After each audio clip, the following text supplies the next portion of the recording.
We were talking about a lot of inflation today, but what about funflation? So there you go. There's that fun element in there. That is what Bank of America says is driving the economy as we've seen this surge of live events. And there are 5 main pillars here that are really driving this right now. Number 1 is being the shift towards services spending, really the rise of the experience economy that we've seen.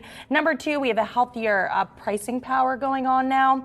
Third is positive supply and demand trends, especially as social media and TikTok are kind of keeping that awareness alive for those bigger artists. Number 4 is that live is a relatively disruption-proof business. So it's really hard to replicate a live event in a virtual setting. And then finally, the sponsorship and advent of experiential marketing here. So of course, there are some risks moving forward, especially if you see a consumer slowdown. But for now, funflation seems to be alive and well. I mean, just try and buy a ticket to an NFL game, right? Yeah. The prices haven't come down at all. I feel like we've talked a lot over the last 2 years of people are paying so much for these sporting events. People are paying so much for these Taylor Swift tickets. How long are you going to do that for? Well, we're, I guess, probably 2 years post-pandemic economy at this point of as far as people going back to live events.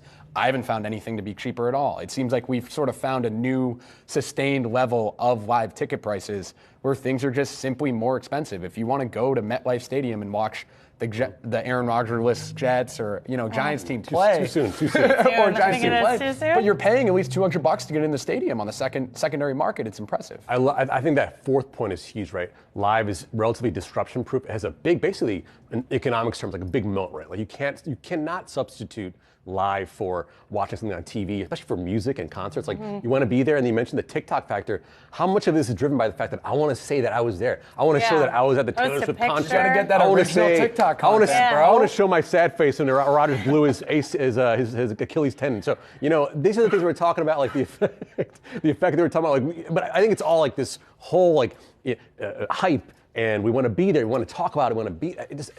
Just being there is huge. People will pay up for that, and they don't want to not be there. Yeah, and we were just showing some tickers there, like Endeavor, for example, that can stand to The boom. WWE move. Yeah, WWE move. I mean, there's a lot that these companies can gain from this funflation environment.